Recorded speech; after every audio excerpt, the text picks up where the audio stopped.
मंडळी आपली आपली ही जी रेसिपी आहे ना, ही रेसिपी अतिशय सोपी आहे. म्हणजे अतिशय 10 मिनिटात होणारी आणि घरगुती साहित्यामध्ये होणारी रेसिपी आहे. मंडळी हे बघा, आपले सुक्या मुलाचं तेलावरचं कालवण हे रेडी झालेलं आहे. किती सुंदर दिसते बघितलं का तुम्ही? अगदी 10 मिनिटात झालं की नाही, ते पण घरच्या साहित्यामध्ये. नमस्कार मंडळी, मीनाक्षी ब्लॉगमध्ये तुम्हा सर्वांचं मी मनापासून स्वागत करत आहे. मंडळी, स्वयंपाकाची वेळ झालेली आहे आणि जेवायला काय करायचं हा सर्वांनाच मोठा प्रश्न पडलेला असतो. मला माझ्या आईची जी रेसिपी आहे ती सुक्या बोंबलाचं तेलावरचं कालवण असं आम्ही म्हणतो, ती आज रेसिपी तुम्हाला दाखवायची आहे. चला मी आज रेसिपीला सुरुवात करते. तर मैत्रिणींनो, सगळ्यात पहिलं आपल्याला तेलावरचं बोंबलाचं कालवण करण्यासाठी लागणारी जे साहित्य आहे ते बघा. हे आपले आहे सुके बोंबील. हे मी इकडे 4 असे सुके बोंबील घेतलेले आहेत, त्याचे तुकडे पडलेले. त्याच्यानंतर हा एक छोटासा कांदा घेतलेला आहे बारीक चिरून. त्याच्यानंतर ही हिरवी मिरची आहे. आपली मिरची आपल्याला जेवढं तिखट पाहिजे तेवढंच करायचं आहे. मला एकच पाहिजे म्हणून मी एकच घेतलेली आहे. थोडीशी कोथिंबीर घेतलेली आहे.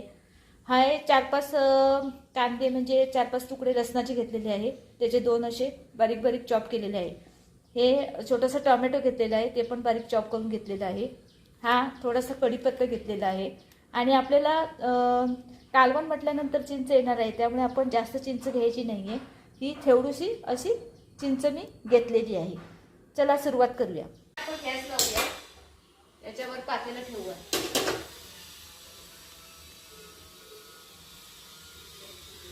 पहिलं आपण आता याच्यामध्ये तेल टाकूया. तेल जरा थोडं जास्तच टाकायचं आहे, तेलामुळे कालवणाची चव वाढते. आता तेल गरम झालंय. आता जे आपण हे सगळं साहित्य कापून ठेवलेलं आहे ना, ते आता मी त्याच्यात टाकते.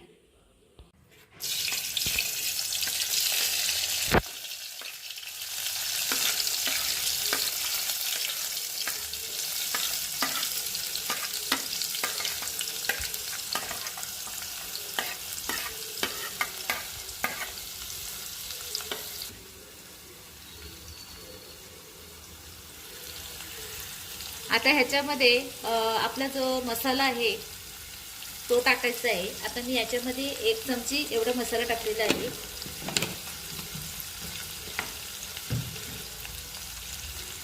नंतर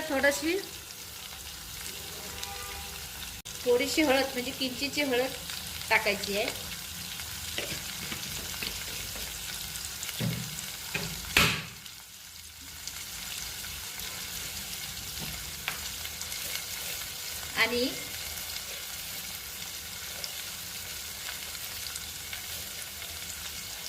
आणि चवीनुसार मीठ टाकायचं आहे.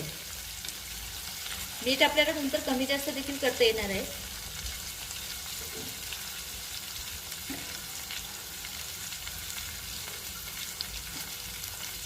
आता जे हे सगळं टाकलंय ना, हे सगळं आपण चमच्याने असं मिक्स करून घ्यायचं आहे, जेणेकरून हा मसाला आहे तो सगळ्याला लागला पाहिजे. हे असं मिक्स करून घ्यायचं आणि मग ह्याच्यावर अशी प्लेट ठेवायची.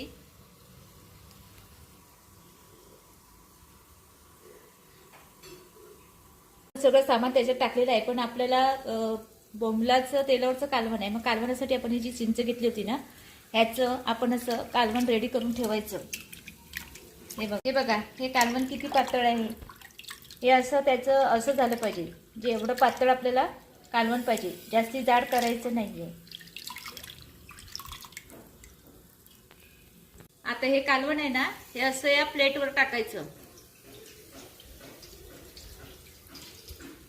आणि आता आपण जे सामान टाकलेलं आहे ना, त्याला शिजायला एक 5-1 मिनिटं लागणार आहेत. तेवढ्या वेळ आपण थांबायचं. गॅस कमी करून ठेवायची. आता आपण ही प्लेट काढूया आणि बघूया झालाय का. हे बघा,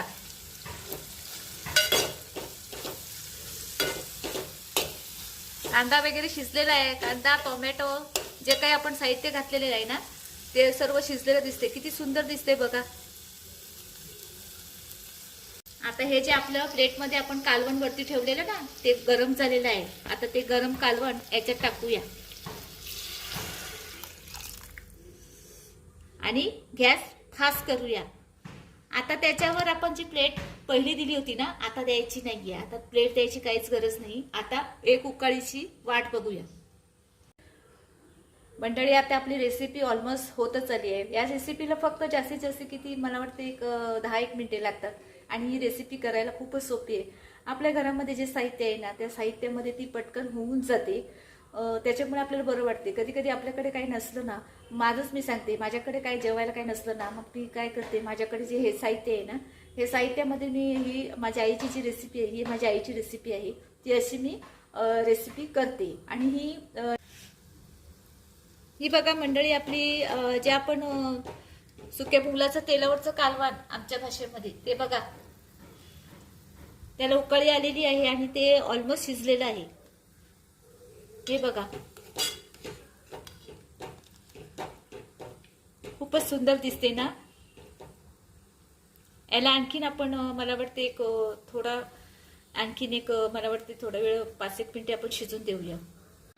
मंडळी, ही बघा आपली रेसिपी अगदी थोड्या वेळामध्येच तयार झालेली आहे आणि किती सुंदर दिसते बघा. कोथिंबीर जी मी घातलेली आहे ना, ती ऑप्शन आहे. जर तुम्हाला घालायची असेल तर घालायची, नाहीतर नाही घातली तरी चालेल.